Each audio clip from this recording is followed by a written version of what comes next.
என் அன்பான பக்தனே, உன் இதயத்தின் ஆழத்தில் அமைதியாக நிற்கும் ஒளியை உணர்ந்து கொள். நீ இப்போது சோர்ந்து நிற்கிறாய் என்று நான் அறிவேன். உன் மனதில் பல கேள்விகள் ஓடிக்கொண்டிருக்கின்றன. என்னால் முடியுமா? என் வாழ்க்கை எப்போது மாறும்? நான் எதற்காக இவ்வளவு காத்திருக்கிறேன் என்று உன் உள்ளம் கேட்கிறது. ஆனால் அந்த கேள்விகளுக்குள் கூட ஒரு வலிமை இருக்கிறது என்பதை மறந்துவிடாதே. நீ இன்னும் போராடுகிறாய் என்பதே உன் தோல்வி அல்ல, உன் தைரியம். உலகம் உன்னை புரிந்து கொள்ளாத நேரங்கள் வரும்.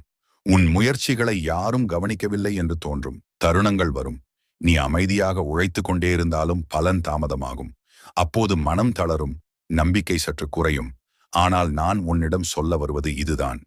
தாமதம் என்பது மறுப்பு அல்ல, காத்திருப்பு என்பது இழப்பு அல்ல.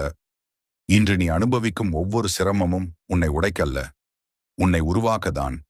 விதை மண்ணில் புதையும் போது அது இருளில் இருக்கிறது. அதை யாரும் பாராட்டுவதில்லை.